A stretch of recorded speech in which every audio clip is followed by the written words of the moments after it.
Presented by Rocket Mortgage. Live from the O'Reilly Auto Parts Studios, here's Jake Asman. Jets and Eagles coming up tomorrow at MetLife Stadium. You know, the New York Jets have never beaten the Philadelphia Eagles. That stat gets brought up every single time those two teams play. For more on the New York Jets and everything going on with the franchise, we go out to the Progressive guest line right now. We bring on the Jets beat reporter for the New York Post, also the co-host of the Gangs All Here podcast with Jake Brown. He is Brian Costello, and he joins us now. Brian, it's Jake Asman here in Houston. Always appreciate your time. Thanks for being with us.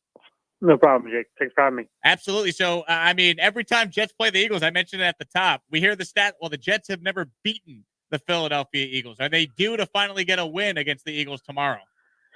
We'll see. I mean, it's kind of a crazy chapter in Jets history. There's plenty of bad chapters for the Jets, but the Eagles one's a weird one. 11 times they've played, 11 times the Jets have lost going back to 1973. They don't play too often, obviously, being in different conferences. But there's been some brutal losses in there for the Jets through the years, and some shared history with different players going back and forth and coaches. And we'll see if the Jets can finally snap that weird streak of 11 games. Last week in Houston, Zach Wilson came back from an injury that kept him out from 4 games, and he wasn't that good. He was certainly shaky early on, got a little better as the game went on. Do you think Jet fans have a right to be a little concerned about Zach, or it's way too early because he's only played 6 full games? They have a right to be concerned. I don't think there's any reason to panic yet because it's been 6 games. I think you got to wait and let him play out a little bit more before you start panicking about it.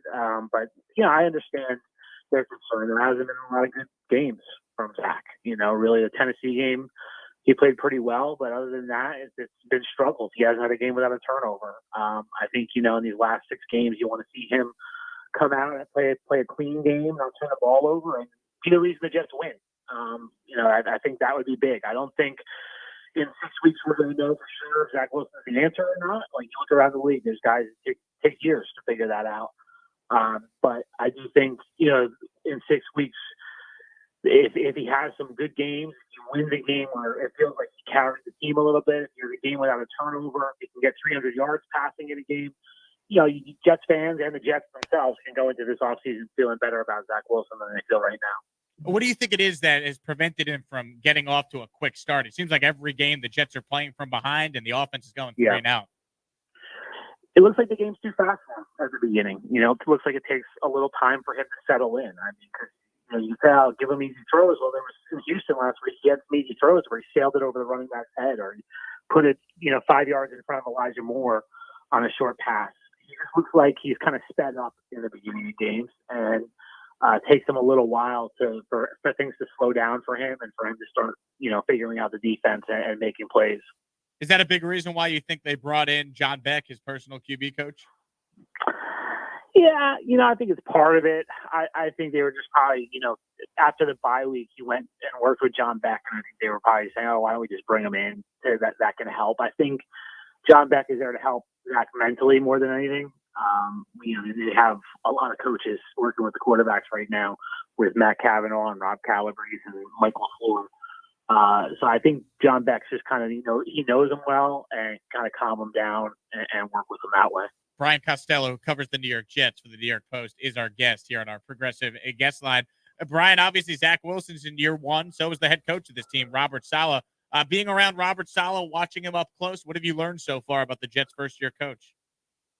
He's an impressive guy. He's a good communicator. I think, he's learning on the job like every first-time head coach. There's been some hiccups.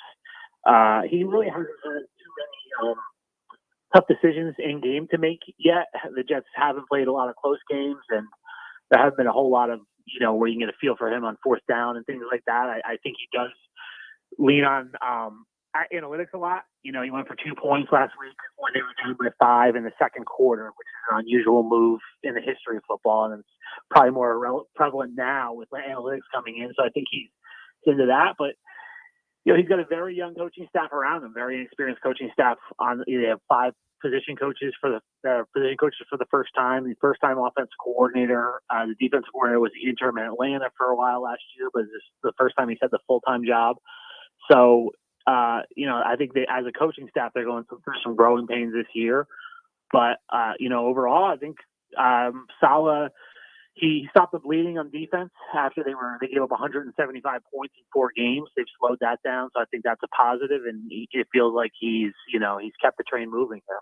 You look at this matchup tomorrow against the Eagles. Obviously, Philadelphia, their head coach Nick Sirianni comes from Frank Reich and the Indianapolis Colts. The Eagles lead the NFL in rushing yards a game. Do you think we'll learn a lot about this Jets defense if they could? I don't know if you can contain the rushing attack, but at least not get gashed like they were against the Colts on that Thursday night game. Yeah, I think the key is how healthy is Jalen Hurts. If Jalen Hurts his ankle is really bothering him, the Eagles' rushing attack's gonna not be as good as it's been. But yeah, I think I'm curious to see how they play against the Eagles. You saw they played pretty well against the Texans last week after 2 early touchdowns, but that always comes with an asterisk. It's the Texans. Was that just the Texans being a bad offense, or were the Jets playing good defense? And even the week before against Miami, they played pretty well, but the Dolphins' offense is not the reason the Dolphins have been winning games. Their defense has been carrying them. So this is a better challenge for them, especially the rushing attack from Philadelphia, number 1 in the league, and what they've done the last 5 or 6 weeks. I'm curious to see how the Jets' defensive line stacks up. And these two teams met in the summer for joint practices, and the Eagles dominated those joint practices, and they really controlled the line of scrimmage on both sides of the ball. So I'm curious to see now, 3 months later, if anything's changed. I'm seeing that the Jets officially released Matt Amendola as their kicker. So I guess Joe Douglas and Robert Sala heard what the fans were screaming about. I don't think they need to hear the fans. I think they saw what Amendola was doing during games. Yeah. He missed 3 field goals in the last 2 games and 5 in the last 6. So I don't think they needed to be pressured into that move. Robert Saleh said this week they were going to have a open competition in practice between Amendola and Alex Kessman, who had been on the practice squad. So it looks like Kessman won that battle. So Kessman, the new kicker for the Jets, as we're talking with Brian Costello, who covers the team for the New York Post. I mentioned Joe Douglas, Brian. I'm curious your thoughts, because obviously, you got to give a GM more than just a couple of drafts and free agent periods to evaluate the job he's done. But what do you make of what he's done so far? And then obviously looking ahead to the offseason, the Jets have 7 picks in the first 4 rounds. Just how important is Joe Douglas's role in rebuilding this team now coming up? Yeah, it's a huge offseason for Joe. 2 first-round picks, 2 second-round picks. They're going to probably have about $50 million in cap space to spend. So he can upgrade this roster, and they really need to upgrade the roster for next year. I think Jets fans are out of patience, and they can't be everyone's homecoming game next year again. They have to be at least able to contend and play deep into December where you think they can make the playoffs. I think that would be a huge step for them. So I thought Joe's draft this year looks pretty good. Elijah Moore has played well. Michael Carter played well before he got hurt. Elijah Vera Tucker has played well, but the key is going to be Zach Wilson and how he develops. That's all anyone's going to really remember from this draft, right? He's had some bad luck with injuries in terms of the free agent signings, with Carl Lawson missing the year, and LaMarcus Joyner missed almost all the year, and now Corey Davis has been dealing with some injuries. So it's hard to judge him on that. But this roster was a mess when he took over, and he had to clear some cap space, and so it was going to take some time. So I think next year is critical for Joe. I think the roster has to look better next year. They have to show a lot of improvement, or he's going to start being on the hot seat. They certainly have needs all over, but when you look at the Jets and their situation with the first round picks right now, you got 2 picks in the top 5. What would you say the Jets' biggest needs are if they're going into a draft and they can get any position?